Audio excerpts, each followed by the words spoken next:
Circle and tangent. Circle एक 2 dimensional figure होता है जिसका शेप राउंड होता है और जितने सारे पॉइंट्स होते हैं वो इक्वल डिस्टेंस होते हैं कहाँ से, सेंटर से। एग्जाम्पल यहाँ पर एक सर्कल बनाया हुआ है, तो जो ओ ए है यानी कि रेडियस को बोलते हैं, रेडियस आर है, तो ये ओ ए अगर मान लीजिए 5 सेंटीमीटर है तो ओ बी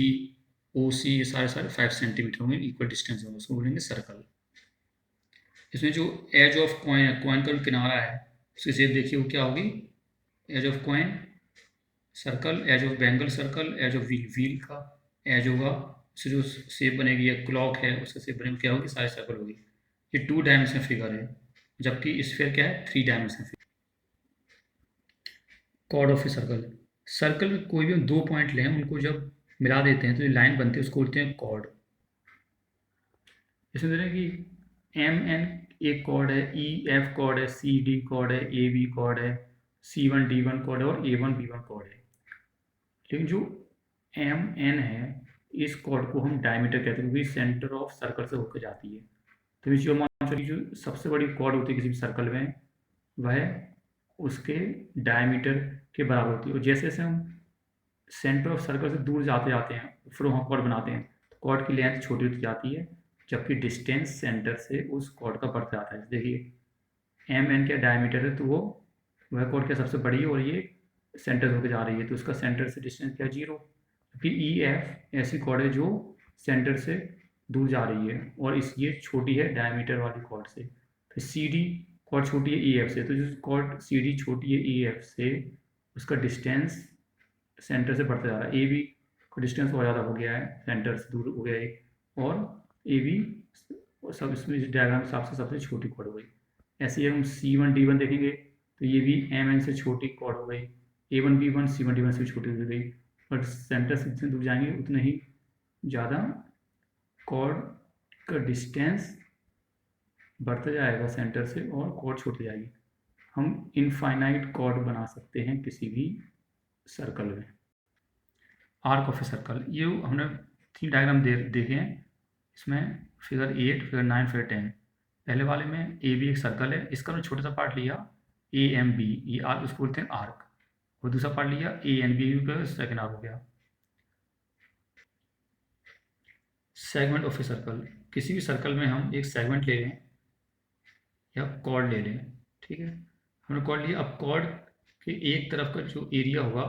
लेकिन जो भी हम कॉर्ड ले रहे हैं इस तरह से नहीं कि वो डायमीटर ना हो, तो एक तरफ का जो एरिया होगा वो बड़ा एरिया होगा और दूसरा को छोटा होगा, तो बड़े वाले को बोलेंगे मेजर सेगमेंट, छोटे वाले को माइनर सेगमेंट। यदि अगर हम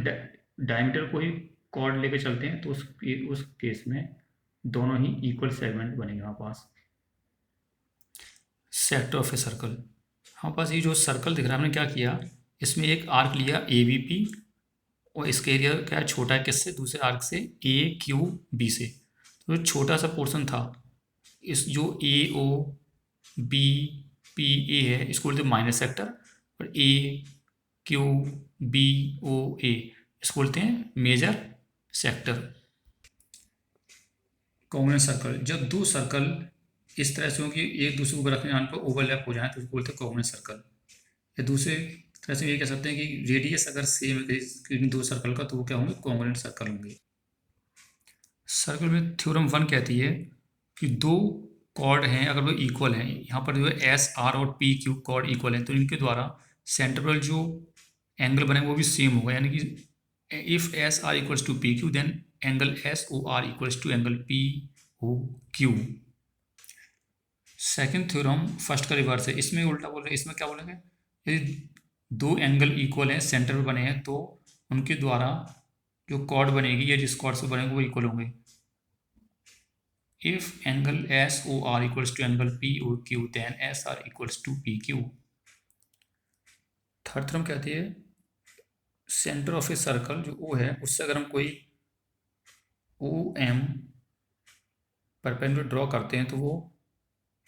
जो कॉर्ड है जिस पर हम परपेंडिकुलर ड्रॉ कर रहे हैं उसको 2 पार्ट इक्वल पार्ट डिवाइड कर देगी, यानी कि A M equals to M B. Theorem 4 कहती है एक लाइन सेगमेंट है, लाइन सेगमेंट इस लाइन का टुकड़ा लाइन सेगमेंट ओ एम है जो सेंटर ऑफ सर्कल ओ को जोड़ती है और chord A M A B को जोड़ती है। इस तरह की लाइन हमेशा कॉर्ड पर परपेंडिकुलर होगी, यानी कि O M is perpendicular to A B. Theorem 5 कहती है कोई भी हम 3 नॉन कोलिनियर पॉइंट्स लें, यानी कि 3 ऐसे पॉइंट्स जो आपस में एक ही लाइन में ना हो, तो उनसे हम सिर्फ only and only one circle can be made, करें हम एक ही सर्कल बना सकते, उससे ज़्यादा बना ही नहीं सकते हैं। थ्योरम 6 कहती है इफ दो हमारे पास जो कॉर्ड हैं अगर वो इक्वल हैं, यानी कि P Q equals to R S, तो उनका जो सेंटर ओ से डिस्टेंस वो इक्वल होगा। इसका मतलब हुआ if P Q equals to R S then O M equals to L O. Theorem 7 कहती है कोई सर्कल है, उसका हमने आर्क लिया पी क्यू, इस आर्क पी क्यू के द्वारा सेंटर पर जो एंगल बन रहा होगा वही इस आर्क पी क्यू द्वारा जब सर्कल के सरकमफ्रेंस पर ऐसा ऑन द सर्कल, सर्कल के ऊपर कहीं पर भी जो भी एंगल बनाएगा उसका डबल होगा, यानी कि पी ओ क्यू अगर 30 बन रहा है तो पी आर क्यू 15 होगा। इस टाइम देखिए ए बी आर्क से सेंटर पर जो एंगल बना वह 30 डिग्री था, तो ए बी आर्क से ही जब सर्कल के ऊपर पॉइंट पी पर जो एंगल बनेगा वो 15 डिग्री होगा, यानी इसका हाफ होगा हमेशा। थ्योरम 8 कहती है डायमीटर जो सर्कल का है उसके द्वारा सर्कल के ऊपर किसी भी पॉइंट पर जो भी एंगल बनेंगे वो 90 डिग्री होगा, इससे सारे एंगल। जैसे यहाँ मान लीजिए एल ओ एम क्या डायमीटर, इसके द्वारा सर्कल के पॉइंट एन पर जो भी एंगल बनेगा वह 90 डिग्री होगा, सारे के सारे 90 डिग्री होंगे। इसको मैं समझ सकते हैं ए ओ बी डायमीटर सर्कल का, इसके द्वारा जो एल पॉइंट पर एंगल बना वह 90 डिग्री, एम पर बना एंगल 90 डिग्री, एन पे बना 90 डिग्री। इसके अलावा जितने बनेंगे एक ही साइड पर वो कितने होंगे 90 डिग्री होंगे। साइक्लिक कोऑर्डिनेटर, साइक्लिक कोऑर्डिनेटर कहता है कि कोई हमने 4 नॉन कोलिनियर पॉइंट्स लिए इस तरह से कि इनमें जो 3 पॉइंट्स हो, हम कोई 4 पॉइंट लिए इस तरह से लिए कि कोई भी 3 पॉइंट्स एक साथ लेंगे तो वो नॉन कोलिनियर होना चाहिए। यानी कि अगर इस डायग्राम में देखें हम, इसके नेक्स्ट डायग्राम में तो जैसे इसमें दिखाया है इसमें, देखिए पी क्यू एस और आर, तो अगर हम पी ओ आर, ये क्या नॉन कोलिनियर है, एस भले ही पी के साथ में हो लेकिन हम 3 की बात कर रहे हैं, 3 पॉइंट एक साथ कोलिनियर नहीं होने चाहिए। अगर हम मान थोड़े के लिए पी को हटा दें तो सॉरी हम एस को छुपा दें तो, क्योंकि एस क्या है पी के साथ कोलिनियर नहीं, कोलिनियर एक ही लाइन में है, तो इसके अलावा देखिए पी क्यू आर, ये क्या बना है क्यू है, पी क्यू आर क्या है नॉन कोलिनियर। अगर हम आर को हटा दें क्यू, आर क्या है क्यू के साथ कोलिनियर, तो आर को छुपा दें तो P Q S non collinear, Q को छुपा दें तो पी एस आर देखिए नॉन कोलिनियर है, तो अगर पी को छुपा दें तो एस आर क्यू भी नॉन कोलिनियर, मतलब 4 पॉइंट है, 4 में से एक समय पर 3 point collinear sorry non collinear होने चाहिए। तो इस तरह से जो भी कोऑर्डिनेटर बनता है P Q R S, coordinator दिख रहा है इस सर्कल में, उसको बोलते हैं साइक्लिक कोऑर्डिनेटर। दूसरी कंडीशन क्या है, ये जो पॉइंट्स हैं चारों चारों ऑन द सर्कल होना चाहिए, वरना कोऑर्डिनेटर नहीं होगा साइक्लिक कोऑर्डिनेटर। जैसे मान लीजिए इसमें पोजीशन 1 में 4 पॉइंट हैं पी क्यू, ये क्यू है